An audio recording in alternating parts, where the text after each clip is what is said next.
தமிழகத்திற்காக முதலாக தயாரிக்கப்பட்ட குளிர்சாதன வசதி கொண்ட புறநகர் மின்சார ரயில் பயணிகள் பயன்பாட்டிற்கு வருவதில் தாமதம் ஏற்பட்டுள்ளது.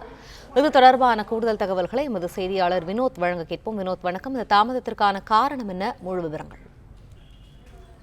தமிழகத்துக்காக முதலாக தயாரிக்கப்பட்ட குளிர்சாதன மின்சார ரயில் கொண்ட புறநகர் மின்சார ரயிலானது பயன்பாட்டிற்கு கொண்டு வருவதில் தாமதம் ஏற்பட்டதாக தகவல் வெளியாகியிருக்கிறது.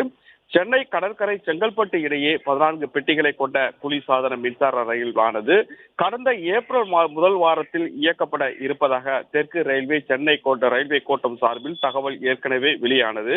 இதற்காக சோதனை ஓட்டமும் கடந்த ஒரு மாதத்திற்கு முன்னதாக சென்னை கடற்கரையிலிருந்து இந்த சோதனை ஓட்டம் நடத்தி முடிக்கப்பட்டு இது தொடர்பாக குளிர்சாதன மின்சார ரயில் உபயோகம் இல்லாமல் தற்போது வரை தாம்பரம் பணிமனைகள் தொடர்ந்து நிறுத்தப்பட்டிருக்கிறது.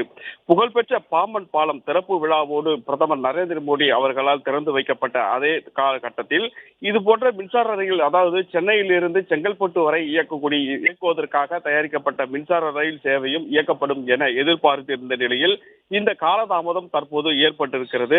இதற்கான காரணம் என்ன என்று சென்னை கோட்ட ரயில்வே அதிகாரிகளும் கேட்டறிந்த போதும் இதற்கான காரணங்கள் பல முறை அதிகாரிகளால் கேட்டிருந்தாலும் சோதனை ஓட்டமானது தொடர்ந்து ரயில்வே பாதுகாப்பு ஆணையர் மற்றும் சென்னை கோட்ட ரயில்வே அதிகாரிகளால் முழுமையாக நடத்தி முடிக்கப்பட்டாலும் கடந்த ஒரு மாதமாகவே இது பயன்பாட்டிற்கு வராமல் தொடர்ந்து காலதாமதம் ஏற்பட்டு வருகிறது.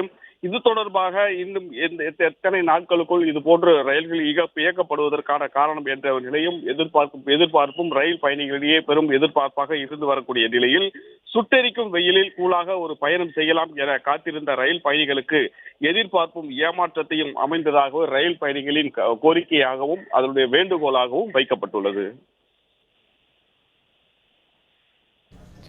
நன்றி வினோத், விரிவான தகவல்களுக்கு.